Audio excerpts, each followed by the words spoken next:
We propose VINGS-Mono, an online monocular, inertial, Gaussian splatting SLAM system, enabling the construction of a 2D Gaussian map and NVS loop closure in large-scale environments. We demonstrate the effectiveness of our approach through 5 aspects: indoor scenes, performance in outdoor scenes, rendering quality comparison, mesh extraction, and mobile app and real-world experiments. Our method does not require depth priors and reconstructs maps with higher visual fidelity and fewer artifacts within a few minutes of training for an indoor scene. It preserves fine textures and effectively captures structural details. Our method demonstrates unparalleled robustness in outdoor mapping, achieving precise geometric estimation and reconstruction even in sparse and complex structures.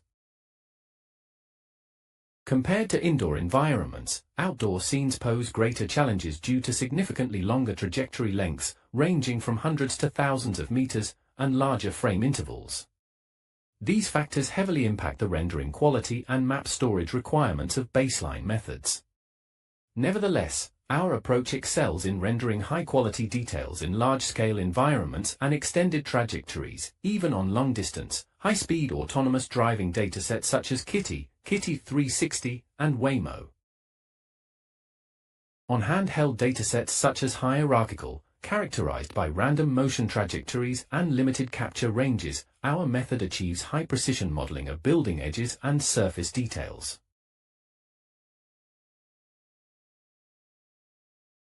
We select historical keyframes within a certain range of the current pose and with a frame interval exceeding 10 frames from the current frame. Feature matching is performed between the current frame and these keyframes. For frames with accepted matches, we render the current frame's depth along the trajectory based on the matched feature points and calculate the corresponding pose using the PNP method. Using the corresponding pose for rendering, we can directly evaluate loop detection by calculating the L1 loss between the newly synthesized view and the original image. After detecting a loop closure and the corresponding loop closure constraints, we correct the poses of historical keyframes and the Gaussian map. By associating each Gaussian with the pose of a historical keyframe, we ensure consistency between the Gaussian map and the poses. For each historical keyframe, we calculate its scale using the ratio of the translation vector norms before and after the transformation. Then, we retrain 100 iters on the global set of historical keyframes to correct Gaussian map. For the online reconstruction demonstration of large outdoor scenes, we selected Kitty 08, which has a trajectory length of 3.7 kilometers. The complete Gaussian map consists of 32 million Gaussian ellipsoids.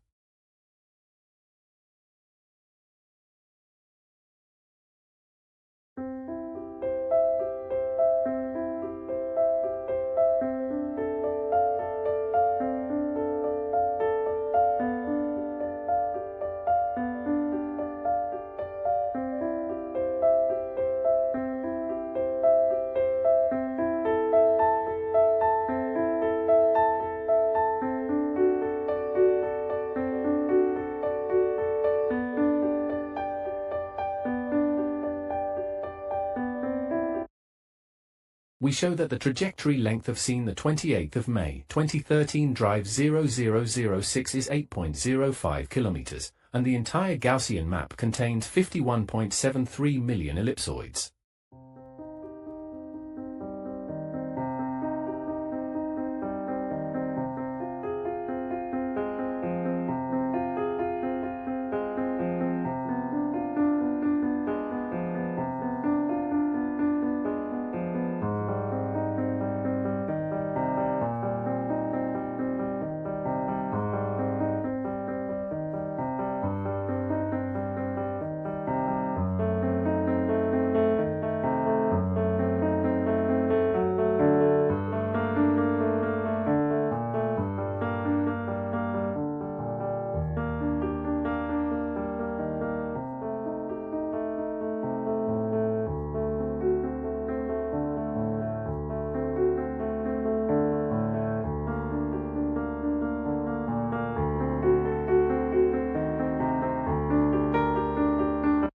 On this page, we present a qualitative comparison of outdoor rendering quality against other advanced GS-SLAM methods. Our approach achieves high-precision modeling of object edges and surface details.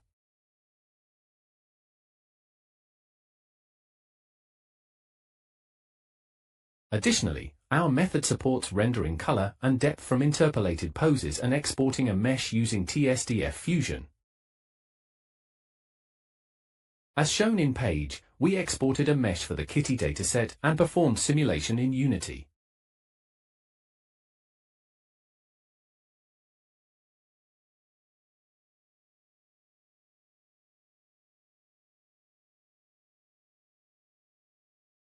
We ran VINGS-Mono in a mobile phone setup. We developed an app using the Flutter framework, which can be deployed on iOS, Android, and Windows platforms. The experimenter held the phone and walked through our lab and around the square.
Additionally, in outdoor scenes under low light conditions, our method achieves high-quality reconstruction of highly exposed areas, such as illuminated signboards.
To further test the stability and robustness of our method, we collected a large outdoor dataset. This dataset covers the entire Jiangwan campus of Fudan University and was recorded using an iPhone device. It spans approximately 1.02 kilometers in length and 0.4 kilometers in width. We validated the performance of our algorithm in large-scale scenarios under monocular settings. It can be observed that even with only monocular input data, our method exhibited almost no scale drift in large-scale scenarios during long-duration tests.